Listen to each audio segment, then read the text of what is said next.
Hey, this is Kyle from Projection Hub, and today I'm going to show you how to create a business plan for an e-commerce business. Now, what I'm not going to do is write the entire business plan right here in front of you, every single word, but what I am going to do is I'm going to go through an outline of an e-commerce business plan so you can see the different components you should include, as well as cover 5 key points that kind of make or break the success of a business plan, especially if you're planning to try and get a business loan or maybe raise investment. Even at the very least, for your practice of internal planning, there are really 5 key areas you need to drill into to make sure that your plan is prepared to succeed. So the thing I'm going to show you here is a completely free template for an e-commerce business that'll be linked down in the description. No strings attached, because the business plan template's only going to be as good as the information you put in it, the content you put in it, specific to your business. So it's pre-filled with some information to give you something to reference and help. But as I go through here, I'll scroll through the structure, and then when I come across one of those areas of a key point, I'll pause and spend a little bit more time talking about that. Now, who is Projection Hub? We have helped more than 50,000 businesses, startups, small businesses, entrepreneurs, founders of very small and medium-sized businesses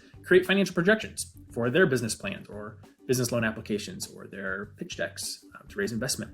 And many of those have been e-commerce based businesses. Now, we do have an e-commerce financial projection template. I'll talk about that a little bit more when we get down to that section in the business plan. But the focus on this is to just give you an overview of how to make a great business plan. So we'll go ahead and jump in. All right, so I should have mentioned who I am. I told you my name is Kyle, but before I worked with Projection Hub and helping businesses create financial projections, I spent almost 7 years as a loan officer for an SBA, or Small Business Administration, loan agency. So I spent a lot of time reviewing business plans and putting together loan application packages for small businesses and for startups, and definitely reviewed some e-commerce business plans in my time. Now, I don't own an e-commerce business. I don't plan to start an e-commerce business, but based on that experience of reviewing many financial projections from e-commerce businesses and several real business plans, I feel pretty confident in giving you some pointers here. Now, before I really dive into this, why is a business plan important? Not to be too cliche, but the purpose of your business plan is to demonstrate your plan for success. An industry like in e-commerce, that can be a lot of different things. The structure of business can be a lot of different things. You could sell a lot of different things. So we need to, make sure the business plan demonstrates exactly what you're going to offer and how you're going to do it. But it's not such a novel industry that you need to explain to your audience what e-commerce is or how it works. So that part doesn't need to be done on the business plan. And contrary to popular belief, your business plan doesn't need to be super long. I've read many, many good business plans that were less than 10 pages. Now, if you need to create a 50-page business plan to really vet all the details and make sure you understand your plan, definitely feel free to do that. But that doesn't need to be what you provide to your lender. But I'll try to give a little bit more information as we go in here. And if you like the video at any point, give us a thumbs up. Feel free to subscribe. We release a lot of content just about owning a business and growing a business. So we'd love to have you join the channel. Okay. So here you can see the structure a little bit. We're going to have an executive summary, a company description, market analysis, product and services offerings.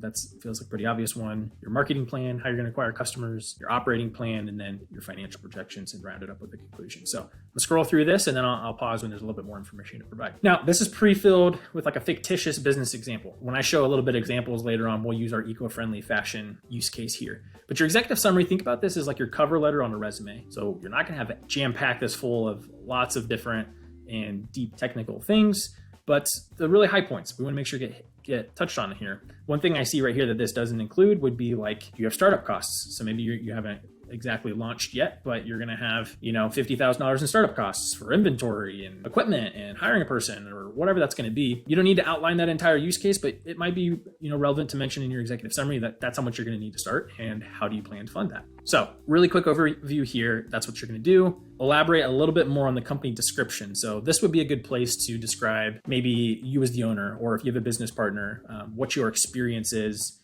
and your background, more detail on exactly what you're going to be offering, where you're going to be headquartered, that kind of thing is relevant here.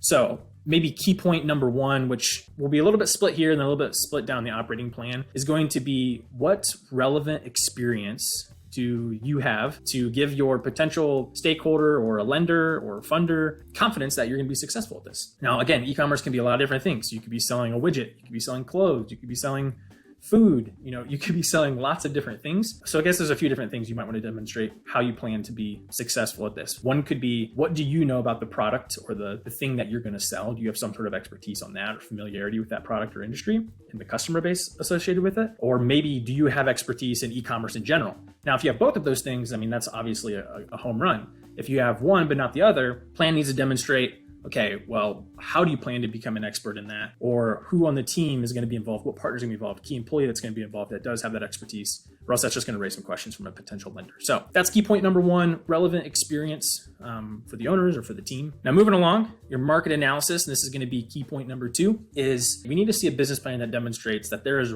room in the market for what you're trying to do. Now, that doesn't necessarily mean you'll be successful, but there needs to be the opportunity to be successful. Is that going to require major disruption and some key competitors that have a tight hold on what you're trying to sell, or is it a wide open opportunity? That is for you to demonstrate here. We want to try to avoid the notion that like if you build it, people will come. So first thing is we need to demonstrate that those people actually exist. The people exist that want your product. So an example here of how you can do that is maybe go to a tool like Google's Keyword Planner tool. So this is totally free to use. You just need to create a free Google AdWords account, and then you can go down to tools over here and you got Keyword Planner. And what you'll be able to do here is input keyword phrases that you think someone who could be a potential customer would be searching to find someone like you. So when they search that, you want to show up. Now, right out of the gate, you may not show up because you don't have what's called, like an SEO juice or ranking, search engine optimization. So for organic searches, you're going to be really far down the page, but you do have the option to pay for advertising for those keywords. So that's a very common thing for e-commerce startups. They'll do that at the beginning until they can ramp up rankings for that.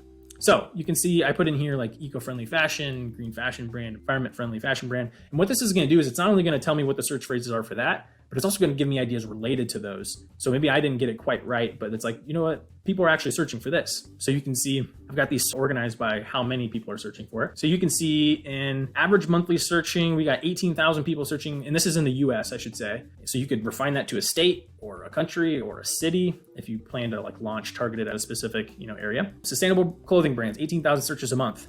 And what you can see here is you've got this growth rate. So on a 3-month change, pretty sustainable. Year-over-year change, down 18%.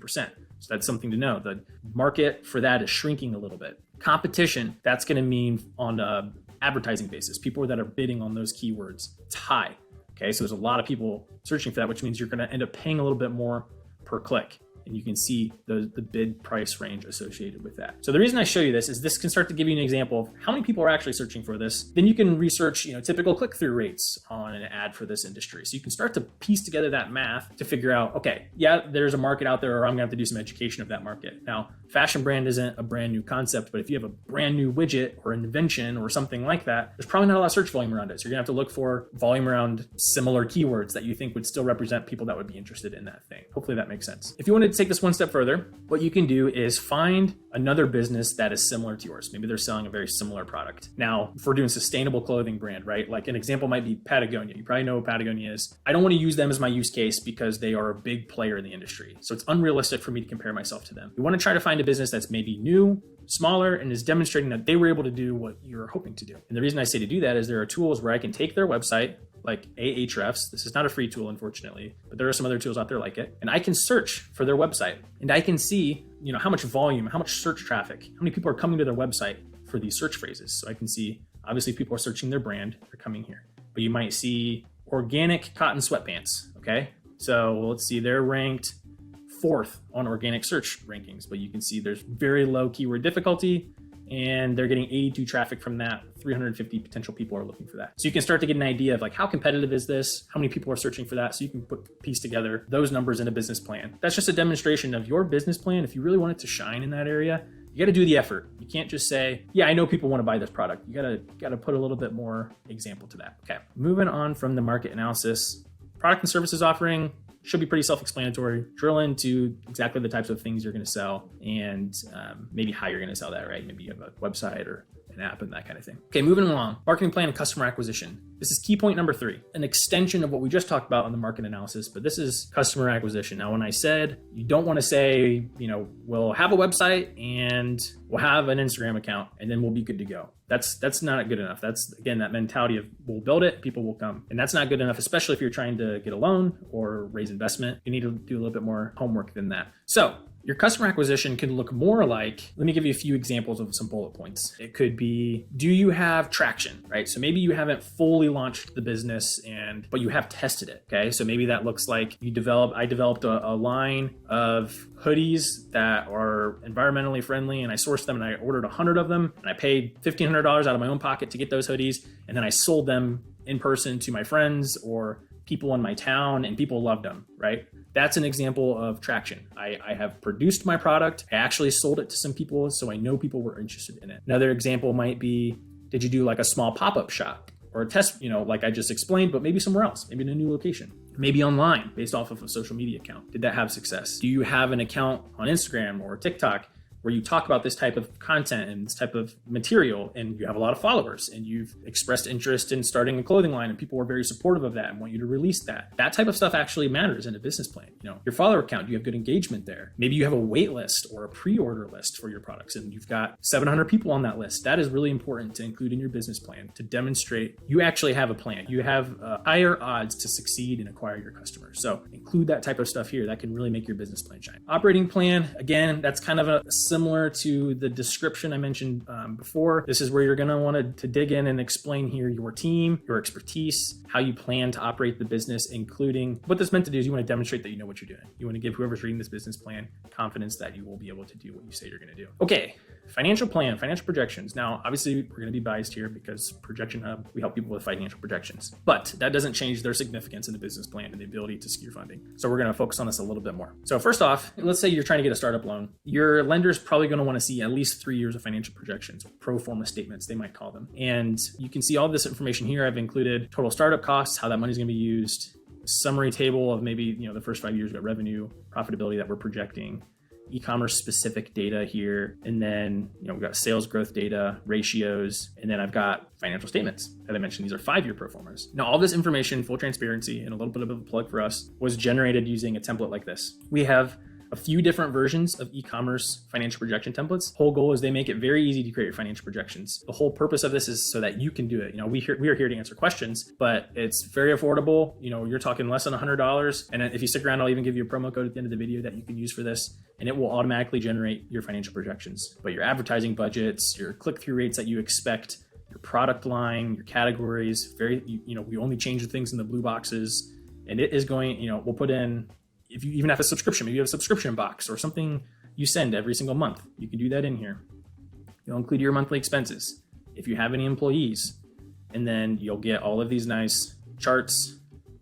You'll get these financial statements. All of that will automatically be produced. So while it's important to show you that you do need to have financial projections, and we can help you do that, that's not the key point. And we have a video walkthrough of completely how to fill it out. The point of this section that I want to make is your business plan needs to make sure that your financial projections are not only included, but that they're realistic and that they're within industry expectations. Easy way to do that, go to Google, do some research. So for example, I think I pulled up one here. You might want to look for something like, what are typical revenue rates? What is a typical profit margin for e-commerce business?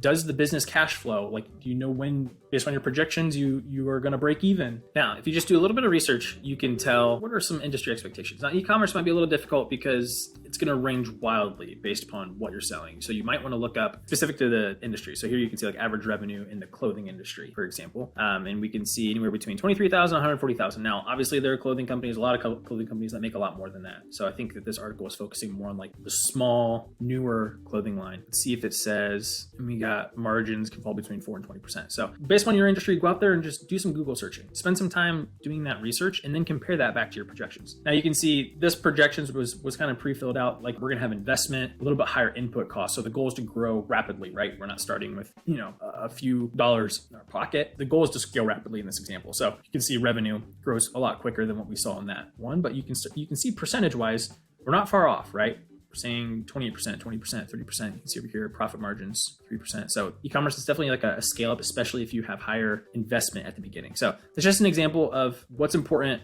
in this section is to be realistic and to be within line with industry ranges and ratios. That's going to be helpful. But again, in e-commerce you might want to make your case. Depending upon you have a high dollar item and you go viral on TikTok, then that's going to be a recipe for high profitability. And that might be an outlier. So, but you can provide that commentary inside the business plan. And then at the end, we'll just have a conclusion to wrap things up. Okay, so that rounds out the business plan, but you're missing one key point yet that I haven't mentioned yet, and that's going to be, this is particularly if you are planning to get a loan, is that you're going to need to demonstrate skin in the game. So that concept, it's very similar to if you're going to buy a house, you have to have a down payment for that house. Okay, you're mitigating the risk a little bit by buying in to that property. You have something to lose as well. So similar concept. Let's say you're going to have $100,000 of startup costs, and you want a loan for 80,000 of that, or you want to get a loan for as much as you can. The bank might say, we'll give you 80, but you have to invest the other 20,000 for the startup costs. In addition to that, they're likely going to want to see collateral, right? They might want a title to a free and clear car. They might want you to use a retirement account or put cash in a CD account that they can put a lien against, a second mortgage. It's not a super fun conversation. Trust me, I know. I'm a recovering lender, but that is the reality, right? And their goal to do that is not to ruin your life and to take everything you own, but it is to give them some assurance, that if they're going to take risk, they want you to be just as committed to that. So yeah, and that kind of wraps up the business plan. So I promised you a promo code if you need a template, get financial projections made. So if you use PH20BP, you can get 20% off any of our templates, but I'm showing specifically our e-commerce templates. We have a few different e-commerce templates. You can go to the website, projectionhub.com, to check those out. Also, you can grab this free template, the business plan template, down in the description of the video. And I've linked templates in here a few times. If you like the video, it was helpful, please give us a thumbs up. Subscribe if you'd like to see other content just about owning a business, growing a business, e-commerce businesses. And yeah, if you have any questions, reach out to us at support@projectionhub.com and we would be happy to help. Thanks.